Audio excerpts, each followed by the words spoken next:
Okay.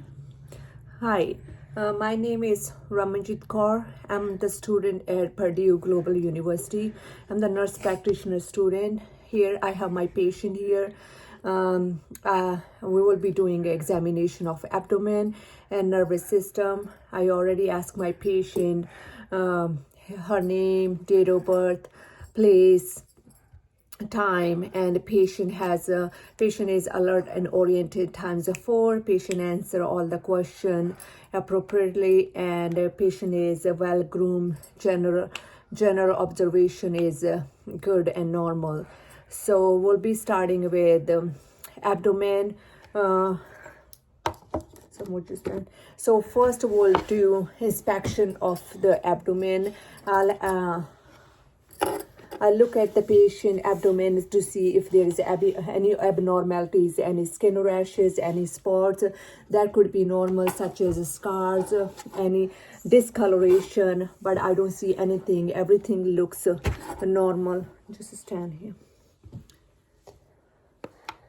Abnormal finding could be like a bruising, jaundice, anything that shouldn't be there on the skin. So next, I'll observe for peristalsis and pulsation. I'll ask the patient to lay down and assess for peristalsis and pulsation. And that means how the abdomen is moving. The moves should be soft, irregular waves, which is a normal finding. And the next, I will osculate the patient. Just stand this way. Yeah, I will osculate the patient in a 4-quadrant manner. So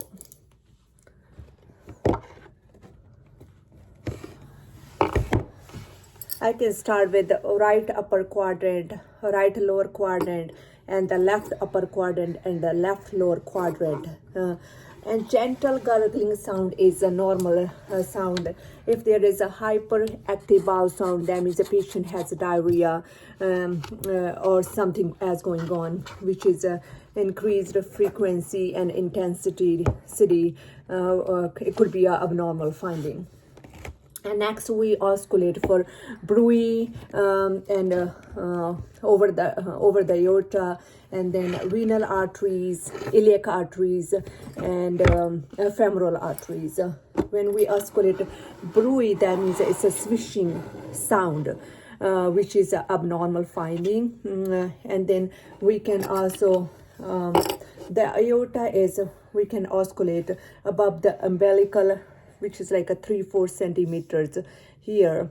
For bruit, we can hear with our bell sound, and then for renal arteries, we can assess on the both side, like we can do our landmarking here, and we can assess both side renal arteries. And then below is the iliac arteries, and then the femoral arteries, they are in our groin. So there shouldn't be any bruit, like a whooshing sound, because of course it's a turbulent blood flow, which is abnormal finding. And next we'll percuss the abdomen.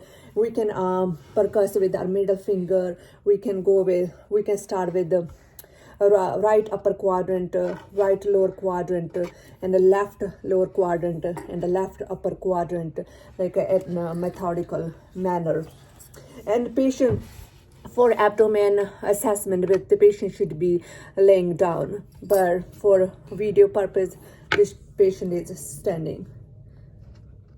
And then we can palpate the abdomen. We can start with the light palpation, and then we can go do deep to see any sore spots, any painful areas, or any lumps.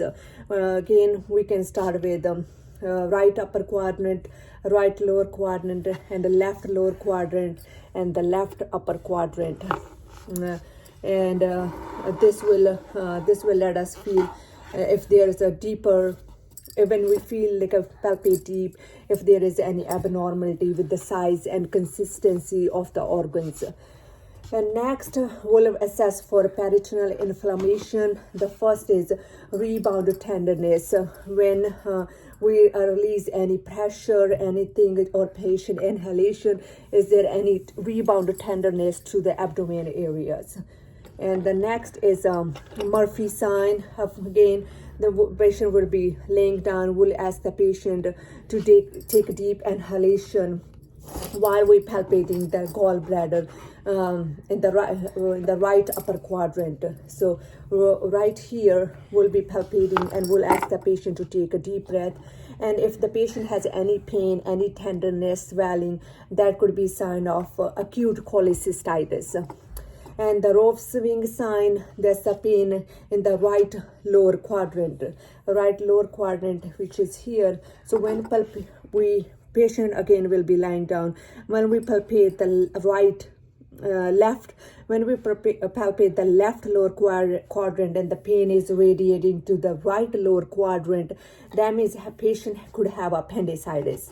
If that sign comes, Robson sign comes positive. Next we have a SOSA sign, which is a patient again would be lying down, and then we'll ask the patient to extend their hip, and if the pain is radiating to the right lower quadrant, that means again the patient has something going with appendicitis.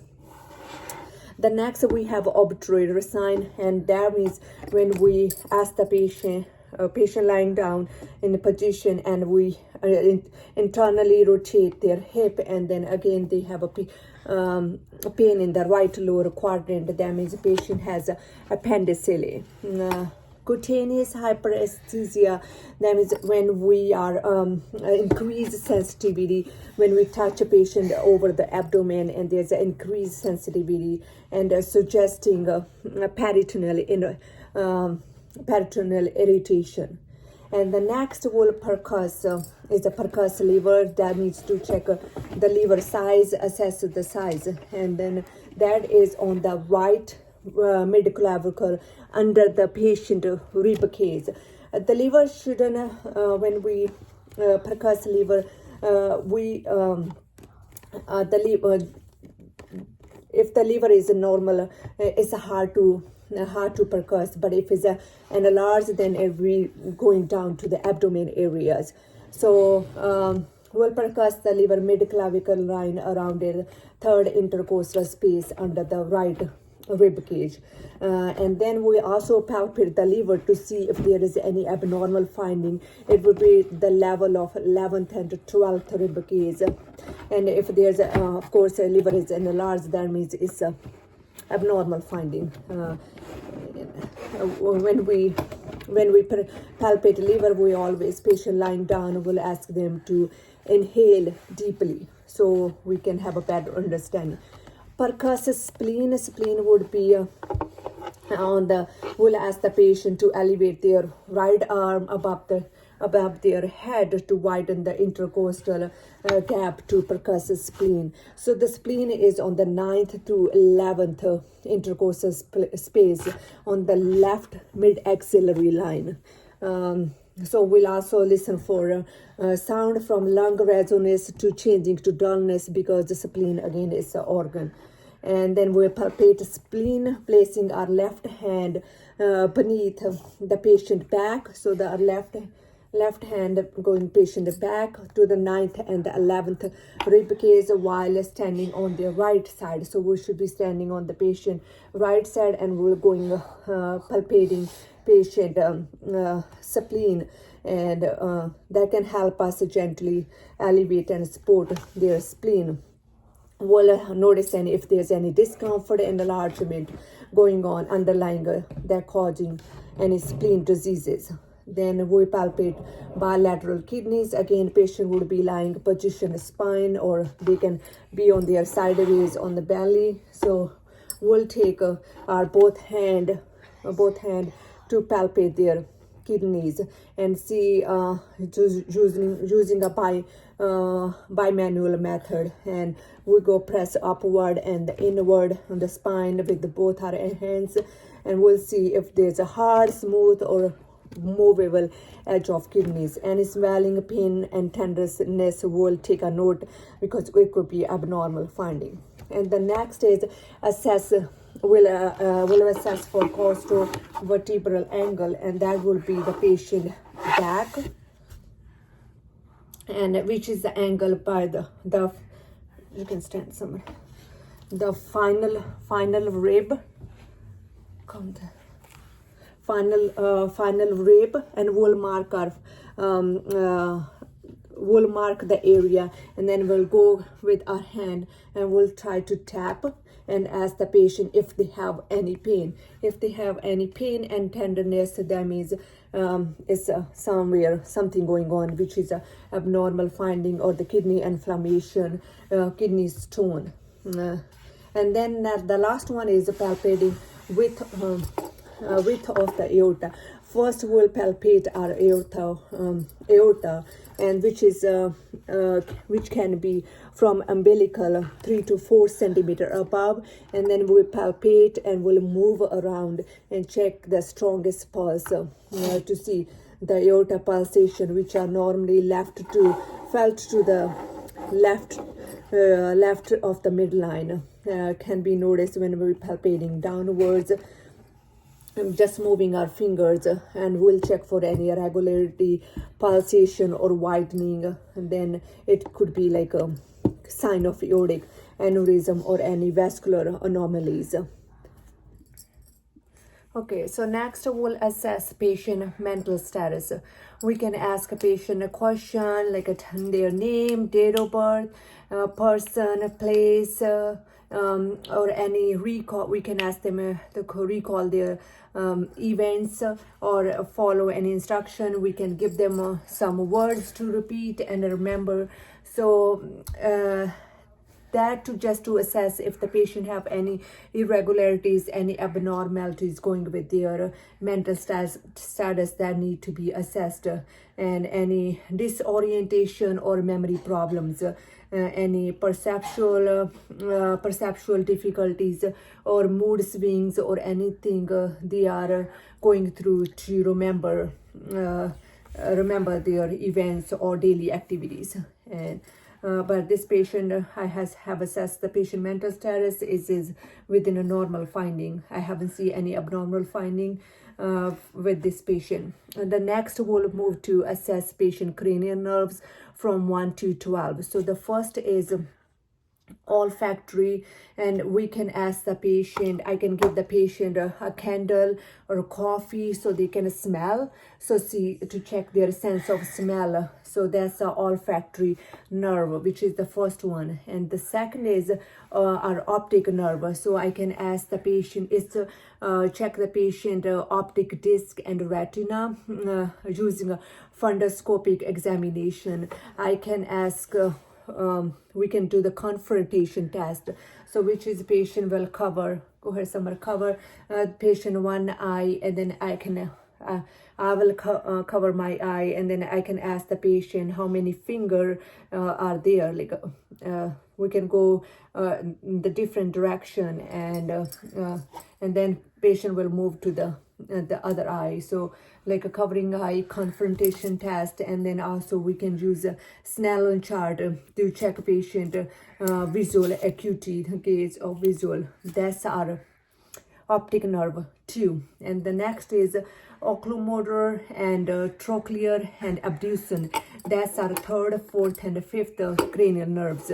And I will check the patient. We can measure patient pupil size with the light. We check with the pupil equal round reactive to light, and check for nystagmus and measure any extraocular movement of the eye, and by asking patient to follow my fingers in different directions. And the next is a trigeminal nerve, which is we can use soft cotton ball to just the patient to check a patient assess a facial sensibility. So if the patient can sense the mandibular area and the maxillary area, if the patient have noticed that sense.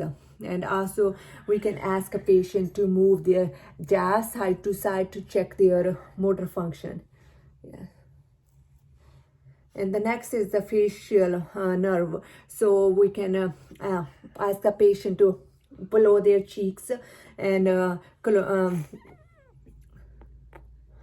we can also test their tongue, the perception of the front 2/3 of their tongue with the facial nerve.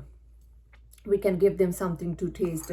And the number 8 is the vestibular cochlear nerve, which is the balance. We can check with the Romberg test and the measure patient oral acuity by whispering some syllable or using a tuning fork, and the behind the like a Weber and Rene test. So the tuning fork will go behind the patient ear. And the next is the glossopharyngeal and vagus nerve, which is the posterior one of the third of the tongue. We check the measure patient palate, the back of the mouth, the palate, and uvula by asking patient say ah.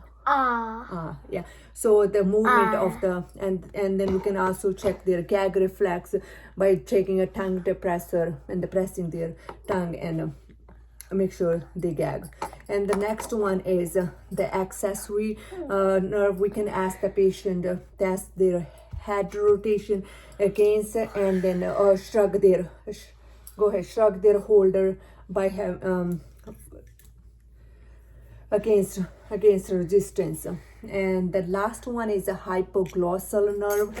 We can ask the patient to push out their tongue and move side to side, push out their tongue and move side to side like this.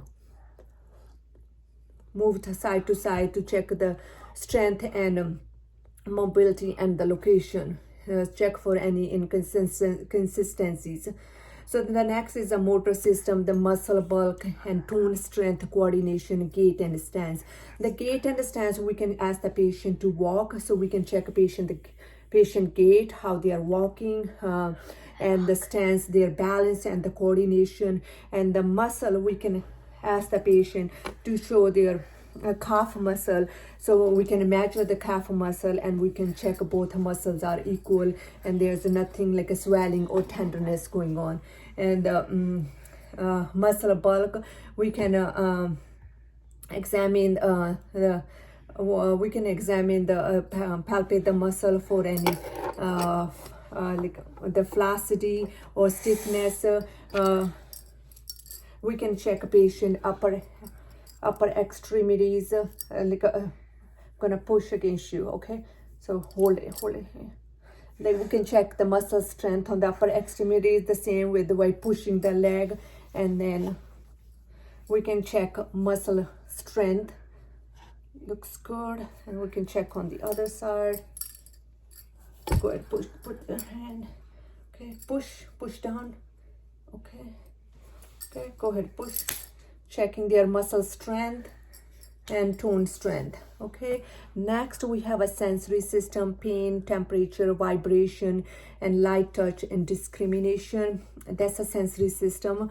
Vibration, sense, light touch, pain, temperature, perception, and vibration. We can use like any sharp object, like a safety pin and a tuning fork to check on different body areas to test pain. We can also check on the cheeks. We can check on the hands if the patient feels that the pain with the safety pin, or using a tuning fork. Tuning fork we can apply on the bony prominences area like this, but the tuning fork again. The patient, that's checking a patient ability to perceive. We can do on the forehead, like with the tuning fork, just to patient ability to perceive a vibration, if the patient feeling vibration, for if they are feeling those, but also for how long is how long they last. And also we can ask a patient to identify when they feel contact with the cotton ball and or any other soft items, so they can let us know. That means it's normal, they are feeling that the touch. And then next is our deep tendon reflex. We can check biceps. That's our first. We need to find our antecubital fossa. Again, we need a hammer for that to check a patient DTR. So find the antecubital fossa, and then we need to find our tendon, because we are hitting the tendon. And when we find our tendon, then we have to see the contraction here. The lower arm is flex, so we'll hit that tendon here, and then we should be seeing the contraction on the upper arm. That's our bicep tendon. And the triceps, we'll ask the patient to relax, but we are going on the back of the patient arm. The patient is relaxing. First, we'll find our tendon area, and then we'll hitting with the hammer. And then the next one is our brachial diaceal tendon, which is, we find the brachial area, which is 3-4 centimeter above, and then we'll hitting our, again with the hammer, and then we should be feeling the contraction in the hand. And the next one is we're gonna do the knee. So stand up and put your knee up here. Knee DTR. Patient should be sitting and the legs should be dangling. But for the video purposes, I'm gonna show where we're hitting.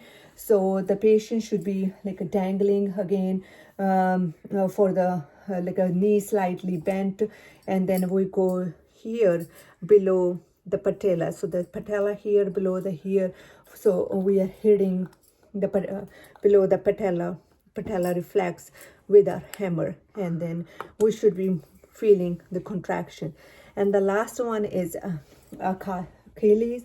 That means again patient is sitting down and they are here behind of the foot, and the patient will dorsiflex, and then we'll hit the patient with the hammer the behind of the foot, and then the patient foot should move to plantar traction. And that's all for today, and I will thank you for my patient and for coming in, and thank you.